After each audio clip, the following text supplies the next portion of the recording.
This is Buddha back at it with another one, man. I don't know if y'all know the book 48 Laws of Power or 33 Strategies of War. You know, that's written by Robert Greene. So Robert Greene was in a podcast and he spoke about porn. You know what I mean? Why people should quit porn. You know, I'm gonna play it for you. I'm gonna play it for you. Let's go. It has no romance to it. It has no dimension to it. It's almost as if the two humans involved in it, or however, are like machine parts, right? They're not human anymore, and there's no emotion involved. There's no kind of spiritual connection. It's depressing. It's really, really depressing.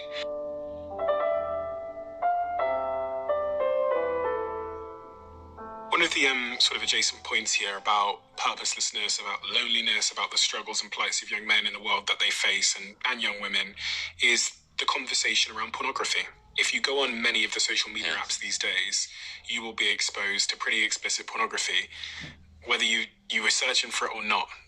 There's certain apps in particular where even if I'm scrolling on my feed, certain things will pop up and I go, Jesus Christ, I'm at work here. And I was thinking about this more broadly because the studies show that I think it's like 80% of men and about 40% of women in the United States use pornography. And I wondered if you had a view on how it robs us of the Percent of men in the US, is it the UK, that watch porn. That is a problem. Cause now, like, if you busy watching that, you're not chasing. You ain't chasing no tail. You ain't chasing no girl. You ain't pursuing no girl. You ain't fulfilling your purpose. You ain't doing nothing in my eyes. I'm guilty too. I've watched it. I'm guilty too. That's why I could say these things to you. of the hard work it takes to form romantic relationships. And if the act of consuming pornography is robbing us of the desire for the real thing.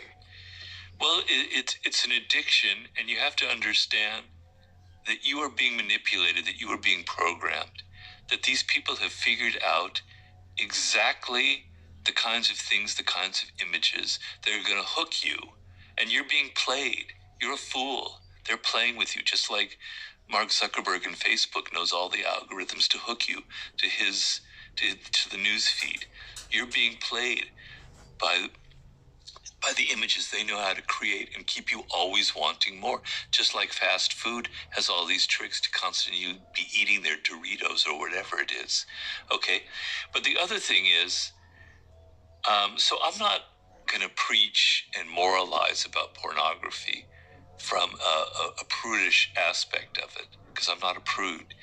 But I have a chapter in the book that I'm writing on the sublime, on what I call love sublime, and the act of loving not God, not the universe, but another human being, an individual, man or woman, gay or straight or whatever it is, and how sublime that is.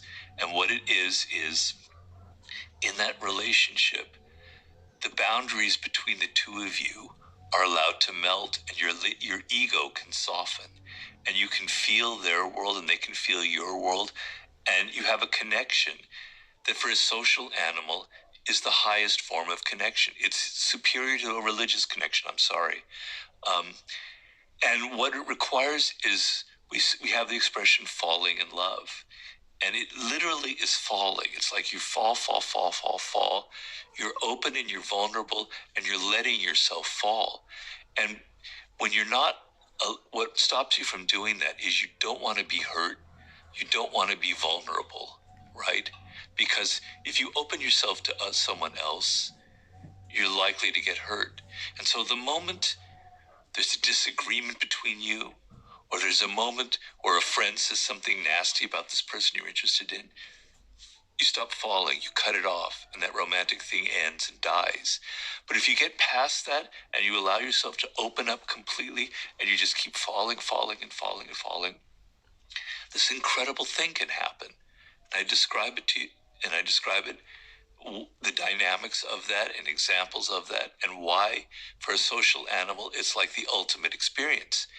And so pornography is completely robbing you of that, because love of another human being is a sense of enchantment, right?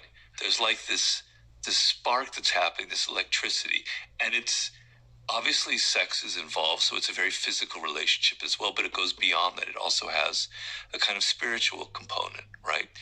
But it's a sense of enchantment where the world becomes alive to you. Everything is beautiful in the world in those moments, right? And pornography is disenchanting you from everything. It's making it all mechanical and ugly, and it has no romance to it. It has no dimension to it. It's almost as if the two humans involved in it, or however, are like machine parts, right? They're not human anymore.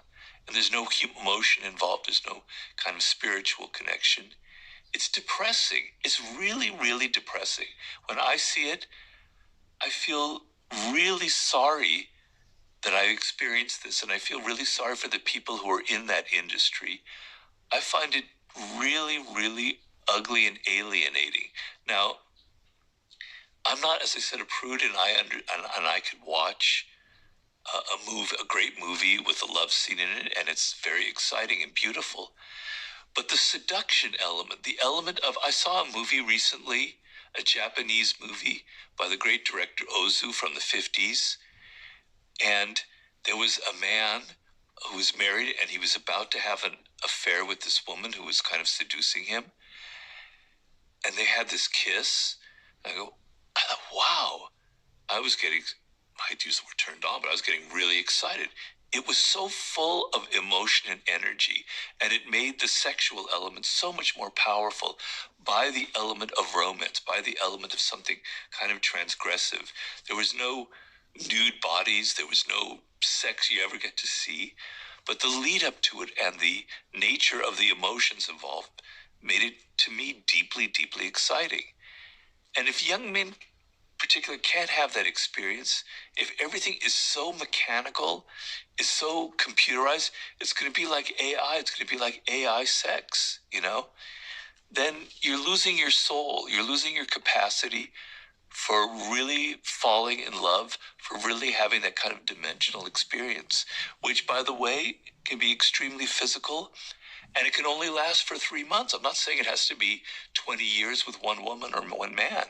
It can be for 3 months, but it enriches you. It makes you more human. It's not just pornography. There's too much of that in social media as well, on other levels. You have to understand what it means to be a human being, first of all. And we're physical animals. We can't be in our heads all the time. We think with our bodies, right? We think with the chemicals mixing in our bodies. We're very physical, and we're social animals to the core. And that social animal, what makes us superior is that we connect.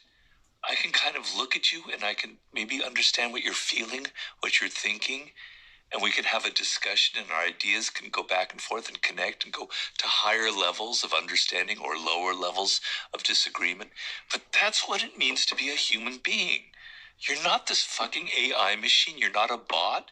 You're not an algorithm. You're not a little piece of data that Mark Zuckerberg can mix with. You're a human being with a body, with physical problems, with hormones, with emotions that are coursing through you.